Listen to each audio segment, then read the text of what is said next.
that sun shining soon. I think that's you trying to shift the blame for not delivering the goods on the summer weather. Yeah, sure, I have no problem. Give me the blame. 30 years plus of it. John Bring it Stalen on. does control the weather, if Yeah, you're bring wondering it at home. on. Let's head to Japan. Oh, This is a yes. planned release, not a failure of this dam, but John, just this rush of water is insane. Just because things had backed up so much, you had to let some release, and that's exactly what they did. Yeah, apparently this is about 10,000 gallons, and that looks ominous there. I looked it up. It's not that I had this off the top of my head.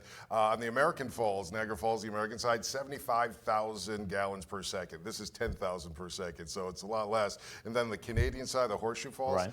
almost 700,000 gallons of water a second go over. That's just amazing. And yeah, this is breathtaking here as well. But nonetheless, pretty cool out there in Japan. This is near the Sea of Japan, if you wanted to know. John Stalen, world traveler. Yes. Been near there? I've been to Japan, Tokyo twice, but not near there. What about Berlin? Because that's where we're headed next, where roadways have flooded like crazy. Yes. Just a sudden deluge of rain, flash floods. I mean, look at this scene.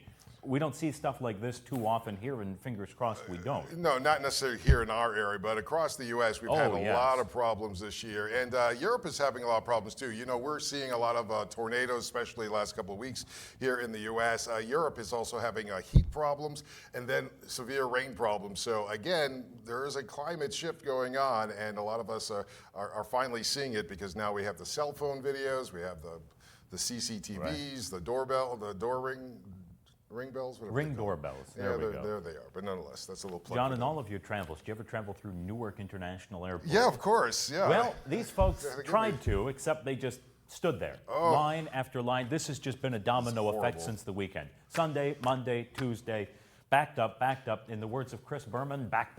Yeah. And that's what we're looking at here. Yeah, there's nothing fun about being in an airport. I've been stuck in an airport for 22 hours. Ooh. Yeah, and it was in a foreign country. It was in Japan. It was in Japan.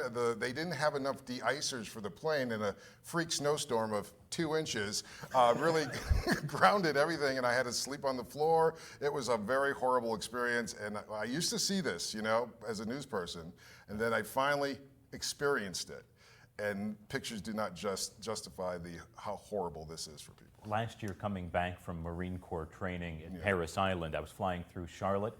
2 hours in the airport there delayed, which isn't the end of the world, except it was a tornado warning. Everyone in the airport was in the bathrooms because that was the safe area. Oh, that's horrible. Awful, but I Yes. think I'd still trade it compared to what they've dealt with in Newark. Yeah, not fun being in an airport. So if you travel, get the insurance, 1, 2, have a rent-a-car on standby. Always a good idea.